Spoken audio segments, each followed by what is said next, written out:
Bonjour tout le monde, bon la vidéo un peu spéciale, bon, vous voyez un peu à l'écran, c'est bizarre, mais bon c'est une vidéo que je vais faire sans faire de montage, donc je vais vous parler de quelques astuces pour justement accélérer un peu l'upload des vidéos. Bon dernièrement, bon déjà je vais parler un peu justement de la base que j'avais. Un moment pour une vidéo d'à peu près une demi-heure, je mettais 4 heures pour upload la vidéo, donc on va dire que c'était à peu près raisonnable. Bon récemment c'est passé à quatre jours, donc je me suis dit il y a un petit bordel quelque part. Et donc, j'ai cherché des solutions pour régler ce problème. Et il y en a plusieurs. Donc, le problème, c'est plus ou moins réglé. Enfin, je suis revenu à même en dessous de 4 heures pour upload la vidéo. Donc, c'est vraiment très intéressant. Donc, première chose, donc, je vais pas vraiment l'illustrer, mais c'est nettoyer son ordinateur et le vider un petit peu. Parce que des fois, quand l'ordinateur est un petit peu trop rempli niveau mémoire, quand on fait que ce soit des uploads ou des téléchargements, l'ordinateur a un petit peu de mal à ranger les données et il lag pas mal justement. Et donc on peut aussi utiliser des logiciels aussi pour nettoyer l'ordinateur ou le surveiller. Donc ça peut être par exemple Malwarebytes ou l'autre c'est comment déjà c'est Cleaner, voilà. Donc pareil, bon, ça je vais pas l'illustrer, donc je vais pas, par contre montrer un autre programme que je raccourcis ici avec on voit un petit ananas, un genre de verre de cocktail. Donc il s'agit d'Handbrake. Donc c'est un logiciel qui sert à compresser les vidéos et en se rend très pratique parce qu'elles prennent beaucoup moins de place. Elles perdent pas forcément en qualité, donc c'est très intéressant. Donc là, avec la version que j'ai téléchargée, je me retrouve sur cette fenêtre-là. Donc là, j'ai en version un peu élargie, mais cette fenêtre-là. Et donc ensuite, truc que l'on fait tout simplement, on va sur source.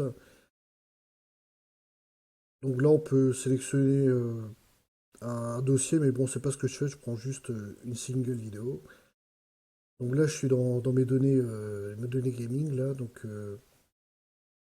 là, par exemple, là, c'est mes épisodes d'Advance Wars. Enfin bon, j'ai rangé un tout petit peu, donc là, il n'y a que l'épisode 17. Donc ça, c'est à la sortie du logiciel de montage. Donc, je sais pas si on peut voir la taille, là. Donc il fait 4,29 gigas. Et ça, c'est la version compressée. 542 MO, donc vous voyez, ça, c'est presque 10 fois moins lourd niveau données, donc ça ira d'autant plus vite à charger sur YouTube. Là, par contre, vous voyez, il y a un autre type de fichier MKV, mais bon, ça, sur YouTube, ça passe, il y a pas de souci.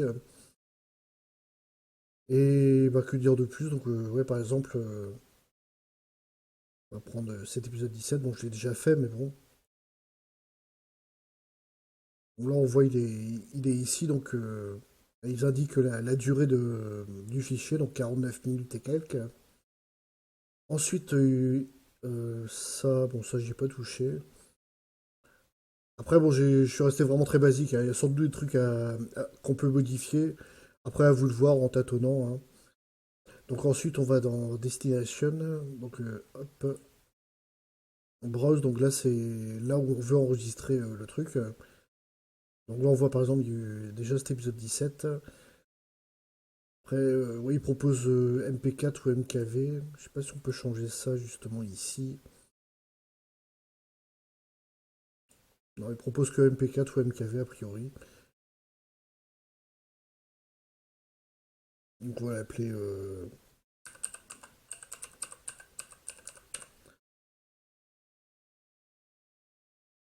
Donc là, il y a le chemin de fichier là, qui se fait. Donc là, ça veut dire que c'est bon.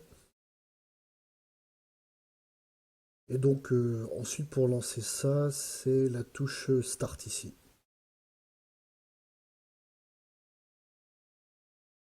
Là, il fait son encodage. Là.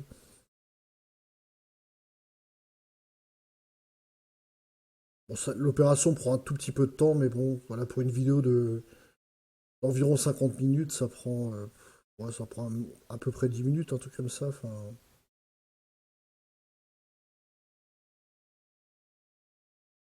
donc bon, je vais pas finalement faire ce truc-là, mais bon. À la fin, vous verrez, c'est tout simple et vous aurez votre vidéo disponible. Et oui, enfin, ouais, niveau qualité graphique, ça change absolument rien. Et je vais parler à la troisième astuce pour améliorer un petit peu. Là, c'est plus son réseau en soi. Parce que bon, j'ai découvert sur d'autres vidéos YouTube, justement que la plupart des modems sont bridés, donc ils sont restreints niveau connectivité. On peut le débrider soi-même. Je vais pas expliquer plus en détail, vu que après ça dépendra de votre box, si c'est une Livebox, une Neufbox, tout ça.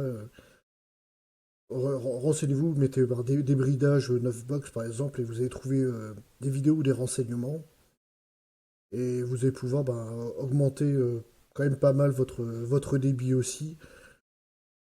Normalement, bon, ils préviennent je sais que pour SFR en tout cas, ils disent que ça fait perdre un peu en stabilité. Je trouve que ça n'a pas eu trop d'effet, donc voilà, n'hésitez surtout pas à le faire.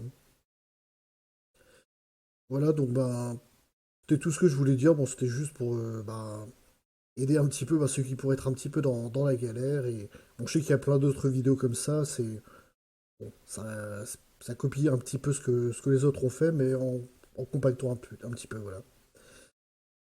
Voilà, bon, j'espère que ça vous aidera, que ça vous donnera un petit peu de soutien si vous galérez, ça vous aidera pour d'autres choses aussi. Avec débrider sa connexion, ça peut servir à tout moment, de toute façon, hein.